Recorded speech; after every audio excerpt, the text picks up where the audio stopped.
Couple big signings yesterday. After free agency, we had probably our biggest day since that first wave. Giants signed Russell Wilson, 1 year, $21 million. This comes after signing Jameis Winston, too. A lot of people have thought that after the Winston signing, that was kind of it. He was going to be their guy. Maybe they were going to draft one. At this point, I don't know if they're drafting one. That's 3 quarterbacks in a room, all getting paid. I'm not sure it happens. We'll obviously see come draft time. And then the Patriots signed Stephon Diggs. 3 years, $69 million. Sticker tag seems a little nuts, given he's coming off an ACL, given he's in his early 30s.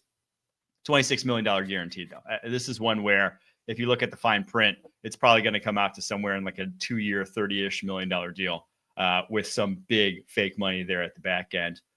Any of these moves move the needle for you?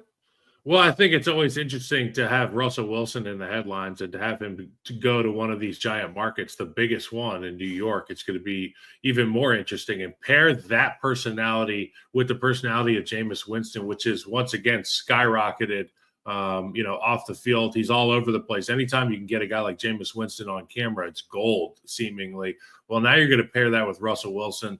Polar opposites, in my opinion, in terms of personality, and also in the way that they play the game of football. Russell Wilson, yes, he does have the moon ball in his arsenal, but a lot of the stuff we're seeing later in his career has been the action fakes out on the edge, dump down to tight ends, guys that are mirroring his motion towards the sideline. With a guy like Jameis Winston, he's going to stand in that pocket, take big hits, deliver big throws. Sometimes it'll be ugly, but more often than not, you'll be standing and clapping for this guy because he's so much fun to watch, and he takes chances. That's what people want to see. They had a quarterback need. They addressed it, not in the way that most people would have imagined them doing so, but this is the Giants we're talking about here, so we got 2 quarterbacks. Yeah, the Giants one is far more interesting to me because I think a lot of people had penciled in Shedeur Sanders at number 3. The buzz after the Shrine Bowl, how long they met with the cleats he had. Yes, like the thought was that was kind of a done deal, but it's like, I don't know at this point. That's 2 quarterbacks now, 2 vets. And now this might just be Joe Shane, Brian Dable, John Mara just saying, we've screwed up. We've effed up this quarterback position far too long post Eli Manning. We're going to throw the kitchen sink at it. We're going to do everything possible and just put 3 guys in a room and the cream rise to the top. And so, and Tommy DeVito can be the mob muscle. He can be in there making sure that these 2 veterans, Russell Wilson and Jameis Winston, let's say Shedeur Sanders is the next pin that drops there for the New York Giants, and they end up with 3 of these guys in the room. You're gonna need all kinds of veteran leadership, and Russell Wilson's been there and done that. Jameis Winston has matured monstrously in the National Football League. We've watched it before our very eyes, and I know you have an appreciation for him, the leadership that he can instill. And for a guy like Shedeur Sanders, who's always been the alpha, the top dog, it'll be good to have the opportunity to be around some other guys that have been in the league a very long time. And believe it or not, Shedeur, they're worth more than you, probably. And that's a humbling thing when you get into the National Football League and you're around peers as opposed to pawns and peons. Yeah, I honestly think after this, though, I don't think they draft him. If I just had to read the tea leaves, that's just too crowded of a room at this point, in my opinion. I think they're riding with the vets and doing what they can with it. The Diggs move, though, I'll be honest, I hate it. I haven't seen the full numbers come out. It is a big sticker tag. $26 million guaranteed is a lot, but like just from a coming off an ACL, I believe he's 31 years old. Oh, and you just look at his past 2 stops. Buffalo, I have a special wants to give me a kiss before she goes to the beach. Come here. Come give me a kiss. Hey, I'm on TV right now. Can you say hi to everybody? And then go have fun. Go have fun at the beach, okay? I love you so much. She's going with her mom to the beach. It's a girls' beach. Love it. Bye, Mama. Sorry about that, Mike. So Stephon, she have thoughts on Stephon Diggs? To the Pats. So it's more the last 2 stops: Houston, Buffalo.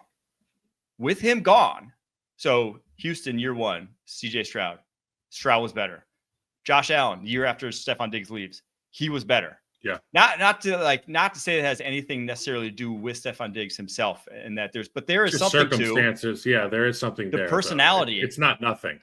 That Minnesota, Buffalo, Houston have all been like, thanks, but no thanks. Like, Yeah. let that guy out the door after experiencing him for, however long they experienced him. So I do think that with a second-year quarterback who's just trying to gain his foothold in the league, this is not necessarily the personality I want adding to that building. Now, the Bengals can't be choosers. They had no options.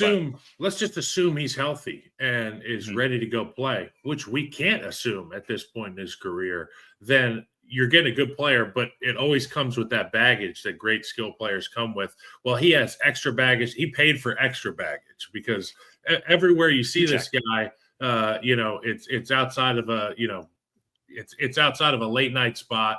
He's usually having a lot of fun. He's a young guy. I don't blame him. Seemingly, he's got the fun part of his life lined up pretty well, and I appreciate that.